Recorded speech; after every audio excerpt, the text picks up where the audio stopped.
poco con mis compañeros, ¿no? Los que vienen, los que ahora se quedan, tienen que darse cuenta que este grupo luchó hasta el final, ¿no? Salimos con la cabeza en alto. ¿Todavía estás para la selección? ¿Por qué dicen los que se quedan o los que vienen? No, difícil, ya está mi ciclo, creo que ya está. ¿Tú crees que acabó tu ciclo en la selección? Sí, lógico, ahora yo creo que los más jóvenes ahora tenemos que dar ese salto, pues, ¿no? Lo que tanto estamos esperando. ¿Lo viste a López bien? ¿Dejas bien tu banda? ¿Se la dejas bien a López? Claro, hizo un gran partido, digno de reconocerlo también y bueno, esperemos que puedan salir mejores jugadores. Selección, ¿tú crees por ti, por lo que tú sientes? No. Digo, a tu declaración es no renuncio a la selección, sino que ya doy pase a los jóvenes, ya cumplí con la selección. Exacto, no, nunca renunciaría, pero ya somos grandes, somos inteligentes y nos damos cuenta, ¿no? ¿Te das cuenta que ya hoy solamente la blanquiazul, por ahora? Por ahora sí. Miguel Trauco es uno de los jugadores más queridos de la selección peruana. La técnica depurada de Trauco, sus pases precisos y su gran regate lo convirtieron en un jugador clave en el ataque de su equipo, y de la selección además de ser un sólido defensor. Con una gran capacidad para desplegarse tanto en ataque como en defensa, el lateral comenzó su carrera en la Copa Perú con Unión Comercio en el año 2010. Disputó 6 partidos en la fase nacional esa temporada, incluyendo los 2 partidos contra Alianza Unicachi en la final. Por lo cual su equipo ganó por goles de visitante y ascendió a Primera División la temporada siguiente. En 2016, fichó por Universitario de Deportes. Ese año Trauco fue elegido mejor jugador de la Primera División peruana con 39 apariciones, 1 gol y 11 asistencias. Tras numerosos rumores en la prensa, Flamengo anunció oficialmente el fichaje de Trauco. El 14 de diciembre de 2016 firmó un contrato de 3 años con el club brasileño. Debutó con su nuevo club el 28 de enero de 2017, marcando 1 gol y 2 asistencias contra el Boavista en el partido inaugural del Campeonato Carioca. El 31 de julio de 2019, Flamengo anunció que aceptaría una oferta de 600.000 euros por Trauco del club Saint-Étienne de la Ligue 1 de Francia. Trauco debutó con la selección peruana, el 6 de agosto de 2014 como suplente en la victoria por 3-0 contra Panamá.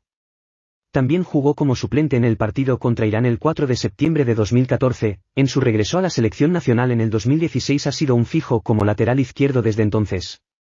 Fue titular en sus 13 partidos de clasificación para la Copa Mundial de la FIFA 2018. Incluyendo la victoria de Perú en el repechaje intercontinental contra Nueva Zelanda, que clasificó a Perú a su primera Copa Mundial desde 1982. En total, el lateral peruano ha disputado 76 partidos con la blanquirroja. El 2 de septiembre de 2022, Trauco firmó con el equipo de San José Earthquakes de la Major League. Con un contrato de 1 año y medio. En la campaña Miguel Trauco tuvo mucha actividad con el San José, disputó 31 partidos entre la MLS y otras competiciones norteamericanas Leagues Cup y US Open. Acumulando 2.269 minutos en cancha, individualmente, el lateral zurdo aportó con 3 goles y una de sus anotaciones fue nominada a la mejor de la temporada 2023 del campeonato. Lamentablemente, su equipo no pudo trascender en los playoffs de postemporada de la liga estadounidense. Después de su paso por Estados Unidos, su futuro lo llevó a Brasil, donde fichó por Criciúma. En su nueva escuadra, el genio, aunque tuvo un inicio complicado y sufrió algunas lesiones, rápidamente se recuperó y volvió a destacarse en el campo. En el Brasileirao, Trauco jugó 24 partidos, marcó 2 goles y acumuló un total de 1.469 minutos. En la actualidad el futbolista peruano estampó su firma con el club blanquiazul, pero antes dejó una firme aclaración donde dijo: soy hincha de Universitario y eso nunca va a cambiar. Y aunque Miguel Trauco está en un clima de profunda desazón por el virtual adiós de Perú al Mundial, tras el empate 0-0 ante Ecuador, aunque no empleó la palabra renuncia, dio paso a otros elementos en su puesto. Los que se quedan en la selección, tienen que dar cuenta que este grupo luchó hasta el final. Salimos con la cabeza en alto, mencionó. ¿Quién crees que debería ser el futuro lateral que reemplace a Miguel Trauco en la selección peruana? Perdimos tiempo, ¿no? Que hicimos inventar tal vez en algún momento y nos sacaron nuestra esencia. Es lo mismo que escuchamos que decía Renato, ¿no? Que perdimos mucho tiempo y que ahora con este comando técnico está volviendo la confianza al jugador peruano. Ya no somos tontos, ¿no? Cada uno puede sacar sus propias conclusiones y de adentro te digo que ese es el sentir de todos.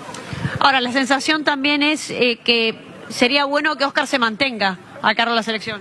Yo creo que sí, ¿no? Es el que estuvo con el profe Gareca, conoce a conoce muy bien el fútbol peruano y es el que le volvió a dar juego a esta selección, ¿no? O sea, conoce nuestras debilidades, nuestras virtudes y yo creo que con el profe Ibáñez podemos recuperar un poco lo que éramos. Triste porque no se pudo cumplir el objetivo, ¿no? Pero como hablaba con algunos compañeros con la cabeza en alto, no dimos todo, se reflejó hoy en la cancha a pesar del equipo que teníamos enfrente, un gran rival. Y nada, es eso, no hay nada que reprochar. Paolo Guerrero, y lo que quieran, ¿ah? Paolo Guerrero puede jugar en la selección hasta que él quiera. Cuando él diga se acabó, ahí se acabó. ¿Ya? Ni con lo que quiero Alan Díez, ni Alan Díez, ni Daniel Franco, ni tú van a decidir cuándo Paolo Guerrero se va de la selección. Con lo que le ha dado a la selección y con lo que está jugando ahorita, él, así como Trauco ha dicho, que está acá nomás, él dirá si sigue o no sigue. Estoy de acuerdo contigo, merecería un estadio lleno aplaudiéndolo el día que termine la eliminatoria, sin duda. Mira, y después que él decida, ¿no? Lo que Paolo diga hasta cuándo va a jugar, perfecto, y yo lo voy a aceptar. Pero teniendo en cuenta que Paolo Guerrero el 1 de enero del 2026 va a tener 42 años, sí. 42 años, yo no sé si le dé a él jugar en la selección. Él siempre va a querer jugar, pero seguro. pero yo creo que lo vamos a disfrutar más en Alianza.